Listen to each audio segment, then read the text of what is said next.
আপনারা কেমন আছেন? আমার ভালোবাসার সাতক্ষীরা কেমন আছে? সাতক্ষীরার শহীদি কাফেলা কেমন আছে? 12 তারিখের যুদ্ধের প্রস্তুতি হয়েছে? আলহামদুলিল্লাহ। এই সেই সাতক্ষীরা, যেই সাতক্ষীরায় দীর্ঘদিন ধরে, বছরের পর বছর ধরে বাংলাদেশ জামাত ইসলামী এবং ইসলামী ছাত্র শিবিরের উপর অত্যাচার করা হয়েছে। এই সাতক্ষীরায় বহু শহীদের বিনিময়ে আমরা আজকের এই নতুন বাংলাদেশে দাঁড়িয়ে আছি। বহু শহীদের রক্তের বিনিময়ে আজকের এই সাতক্ষীরাবাসী ডাক্তার শফিকুর রহমানের নেতৃত্বে ঐক্যবদ্ধ হয়েছে। সংগ্রামী সাথী এবং বন্ধুগণ, আমার এই সাতক্ষীরা আসন কয়টা? প্রতীকটা কি?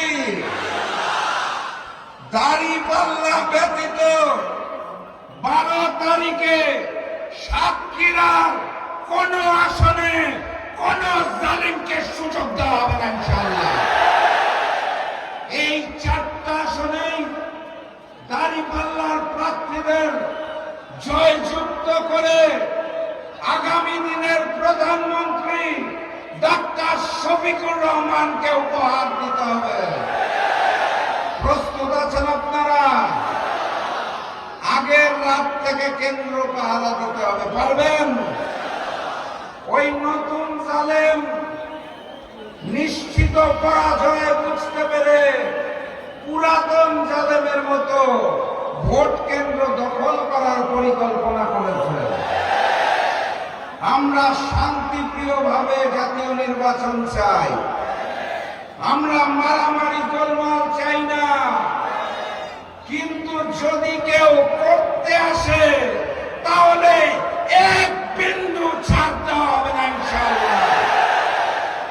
সংগ্রামী সাথী এবং বন্ধুগণ, ওই লন্ডন থেকে এক নতুন মুফতি এসেছে, জানেন বোধহয় আপনারা।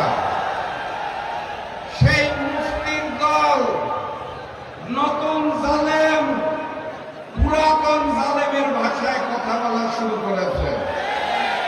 গতকাল ওই দলের মহাসচিব খুব দুঃখ করে বলেছেন,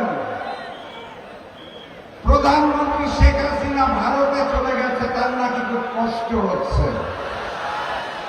বিএনপি আর আওয়ামী লীগ এক হয়ে গেছে। পুরাতন জালেম আর নতুন জালেমকে একসাথে রুখে দিতে হবে। আগামীর বাংলাদেশ হবে ঐক্যবদ্ধ বাংলাদেশ। আমরাই সেই বাংলাদেশ। আর আগামীর প্রধানমন্ত্রী ডাক্তার শফিকুর রহমান।